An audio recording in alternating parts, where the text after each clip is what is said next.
బాబు భరోసా, భవిష్యత్ guarantee, super 6 తీసుకొచ్చాం. మా ఆడబిడ్డలకు హామీ ఇస్తున్న మహాలక్ష్మి ప్రోగ్రాం. నేనే డాక్రా సంఘాలు పెట్టాను, ఉద్యోగాల్లో కాలేజీల్లో ఆడపిల్లలకు రిజర్వేషన్లు పెట్టాను, దీపం కింద వంట గ్యాస్ ఇచ్చాను. ఈరోజు మీకు హామీ ఇస్తున్నా, ప్రతి ఒక్క మహిళ ఇంట్లో 2 ముగ్గురున్నా నెలకు 1500 రూపాయలు ఇచ్చే బాధ్యత తెలుగుదేశం పార్టీ జనసేన తీసుకుంటాం. ఇంతేకాదు, అమ్మకు వందనం కింద ఇంట్లో ఎంతమంది పిల్లలుంటే అంతమందికి 15,000 రూపాయలు ఇస్తాం. మాట తప్పాడు, అందరికి ఇస్తామని ఒకరికే ఇచ్చారు. నేను హామీ ఇస్తున్నా, ఎంతమంది పిల్లలుంటే అంతమందికి 15,000 ఇచ్చే బాధ్యత తెలుగుదేశం పార్టీ జనసేన తీసుకుంటాం. మూడోది, 3 సిలిండర్ల గ్యాస్ సిలిండర్లు ఉచితంగా ఇస్తామని మీకు హామీ ఇస్తున్నా. నాలుగోది, ఆర్టీసీ బస్సుల్లో ఉచిత ప్రయాణ సౌకర్యం ఏర్పాటు చేస్తాం. మహిళల్ని గౌరవిస్తాం, మీకు చేయూతనిస్తాం. ప్రతి ఒక్క మహిళని ఒక శక్తివంతమైన మహిళగా తయారు చేసే బాధ్యత మేము తీసుకుంటామని మీ ఆడబిడ్డలందరికీ హామీ ఇస్తున్నా. రెండోది, రైతుకి 20,000 రూపాయలు అన్న దాత కింద వారికి సహాయం చేస్తాం. మూడోది, యువగళం కింద మా తమ్ముళ్ళకి నేను ఇచ్చే భరోసా ఇది. 20 లక్షల ఉద్యోగాలు 5 ఏళ్లలో ఇచ్చే బాధ్యత మేము తీసుకుంటాం.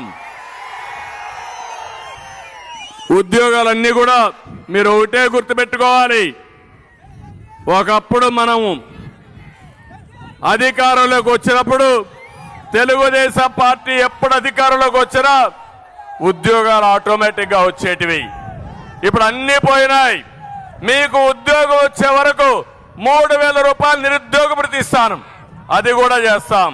అది కాకుండా మీ ఇంటి దగ్గర కూర్చొని మీరు పనిచేసుకునే విధంగా వర్క్ ఫ్రమ్ హోమ్ తీసుకొస్తా. మీకు బోరు కొట్టినప్పుడు మండల హెడ్ క్వార్టర్కు ఆ చెట్టులో వర్క్ స్టేషన్లు పెట్టి మంచి గార్డెన్లో పెట్టి మీరు అక్కడి నుంచి పనిచేసే విధానానికి శ్రీకారం చుడతారు. ఆంధ్రప్రదేశ్ రాష్ట్రాన్ని ప్రపంచంతో అనుసంధానం చేస్తాం. మీరు ఎక్కడ కావాలంటే అక్కడ ఉద్యోగం చేయొచ్చు, మీ ఊరు నుంచే ఉద్యోగం చేసుకోవచ్చు. మీకు ఆదాయాన్ని సంపాదించే మార్గం తెలుగుదేశం పార్టీ చూపిస్తుందని హామీ ఇస్తున్నా. ప్రతి ఒక్క ఇంటికి రక్షిత మంచినీరు ఇస్తాం. ఇవే కాకుండా వెనుకబడిన వర్గాలకు ప్రత్యేకమైన సబ్ ప్లాన్ తీసుకొస్తాం. ప్రతి ఒక్క వర్గానికి న్యాయం చేసే బాధ్యత, ప్రతి ఒక్క కులానికి న్యాయం చేసే బాధ్యత జనసేన తెలుగుదేశం పార్టీ కూటమి తీసుకుంటుందని చెప్పి నేను హామీ ఇస్తున్నా. అన్నింటికంటే ముఖ్యమైన కార్యక్రమం, పేదవాడికి అండగా ఉంటా. నా జీవితంలో ఒకటే ఆలోచిస్తున్నా, పేదరిక నిర్మూలన అనేది నా జీవితాశయం. ఇప్పుడు కూడా నేను శివాలయానికి వెళ్ళాను, అక్కడ కూడా వాళ్ళు ఎవరు చెప్పారు, ఎప్పటి నుంచో ఆ శ్రీరాములు వాళ్ళ కుటుంబం ఆ శివాలయంలో వారసత్వంగా పూజలు చేయడం కానీ వాళ్లే కట్టిన దేవాలయం అది. అక్కడికి పోతే నేను దేవుణ్ణి ఒకటే కోరుకున్నా, ఆంధ్రప్రదేశ్లో ఉండే ప్రజానీకం, తెలుగు ప్రజానీకం ప్రపంచంలోనే నెంబర్ 1 గా తయారు చేయడానికి నాకు శక్తిని, తెలివితేటల్ని ప్రసాదించమని ఆ శివుణ్ణి కోరుకున్నా. ఇది సాధ్యం. ఎందుకు సాధ్యం అంటున్నానంటే 25 ఏళ్లకు మునుపు చేసినటువంటి పని వల్ల హైదరాబాద్ మెరిసిపోతా ఉంది, అమరావతి వెలువెలబోతా ఉంది. మళ్ళీ హామీ ఇస్తున్నా, మీరందరూ సహకరించండి. మళ్ళీ తిరుగులేని శక్తిగా తెలుగు జాతిని తయారు చేసే బాధ్యత తెలుగుదేశం పార్టీ జనసేన తీసుకుంటాం. ఇటీవల నాకు కష్టం వచ్చినప్పుడు 80 దేశాల్లో తెలుగువారు స్పందించారు. 80 దేశాల్లో, మారుమూల ప్రపంచంలో ఎక్కడ పోయినా ఉన్నారు.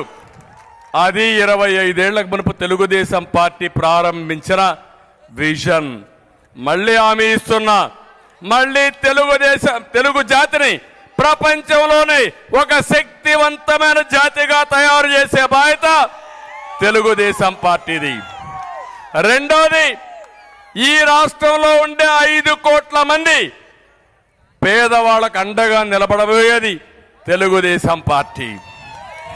మూడో విషయం చెప్తున్నా, జగన్ మారిగా 10 రూపాయలు ఇచ్చి 100 రూపాయలు దోచుకోవడం కాదు.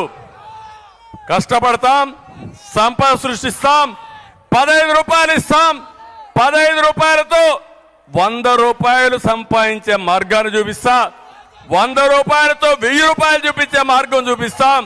అదే సంపద సృష్టి, అదే పేదవాడికి అండగా తెలుగుదేశం పార్టీ ఉంటుందని మీ అందరికి హామీ ఇస్తున్నా. నా జీవితంలో ఇది చేసి నా నిజాయితీ నిరూపించుకుంటానని మరొక్కసారి మీ అందరికి హామీ ఇస్తున్నా. ఇవి కాకుండా ఇక్కడే మనం NIT తెచ్చాం, దానికి ల్యాండ్ కూడా ఇవ్వలేదు. తాడేపల్లిగూడెంలో, భీమవరంలో అక్వా యూనివర్సిటీ, అది కూడా ఊసే లేదు. నర్సాపూర్ పరిధిలో బియ్యపు తిప్ప దగ్గర ఫిషింగ్ హార్బర్, ఆ పనులు కూడా జరగడం లేదు. గోదావరి, నర్సాపూర్, సకినేటిపల్లి వంతెన నిర్మాణం మాటలకే పరిమితమైంది. నిడదవోలు, పాలకొల్లు, తణుకులకి తాగునీరిచ్చే విద్యేశ్వరం పెండింగ్ లో పడిపోయింది. ఇవన్నీ కూడా చేసే బాధ్యత తెలుగుదేశం పార్టీ, జనసేన తీసుకుంటాం.